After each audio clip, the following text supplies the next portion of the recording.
सोचो अगर दुश्मन आए और बिना ट्रेनिंग के ही बॉडी फाइट कर ले। बस वही है इन्नेट इम्यूनिटी, बॉडी का default security system. Innate immunity आखिर क्या है? इन्नेट इम्यूनिटी को ही हम जन्मजात प्रतिरक्षा कहते हैं, यानी कि ये हमें जन्म से मिलने वाली इम्यूनिटी होती है। इसे कोई ट्रेनिंग नहीं चाहिए, ये तुरंत ही रिएक्ट करती है। जैसे ही एंटीजन हमारी बॉडी के अंदर एंटर करता है, ये तुरंत ही उस पर अटैक कर देती है।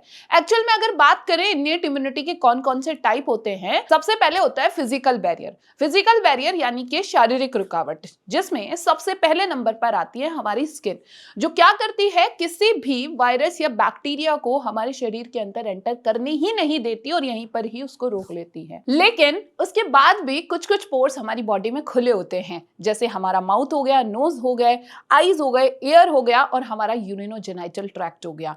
तो यहां पर भी जैसे हमारे नोज के अंदर प्रेजेंट होते हैं हेयर और म्यूकस, ताकि वो वहीं पर उस वायरस या बैक्टीरिया को ट्रैप कर ले। इसके बाद आता है फिजियोलॉजिकल बैरियर। जी हाँ, ये होता है केमिकल अटैक जर्म्स पर।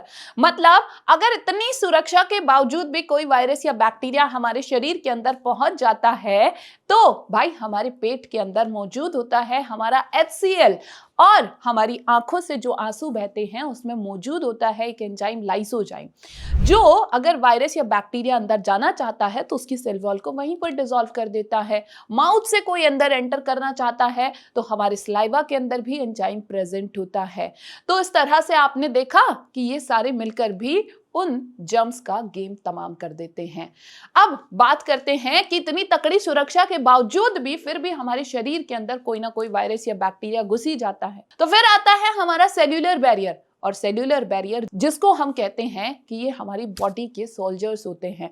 मतलब अगर अभी भी कोई वायरस या बैक्टीरिया शरीर में घुसा है तो अब यहां पर हमारी बॉडी की कुछ सेल्स जो है रिस्पॉन्ड करती हैं, जैसे macrophage, neutrophils, natural killer cells, और ये उस एंटीजन को या उस वायरस को, उस बैक्टीरिया को एंटर करते ही डिशम डिशम डिशम कर देती हैं। और इसके बाद आता है हमारा साइटोकाइन बैरियर। जी हाँ, साइटोकाइन बैरियर कौन सा होता है? साइटोकाइन बैरियर होता है एक तरह का, जब भी कोई वायरस हमारे शरीर के अंदर एंटर करता है तो जो वायरस इन्फेक्टेड सेल्स होती हैं वो एक प्रोटीन बनाती हैं जिसको हम इंटरफेरॉन कहते हैं, और वो प्रोटीन क्या करता है कि जो नॉन इन्फेक्टेड सेल्स होती हैं उनको मैसेज देता है कि भाई हमारे शरीर में जो है वायरस घुस चुका है। तो देखो कितना तगड़ा डिफेंस सिस्टम है हमारी बॉडी का।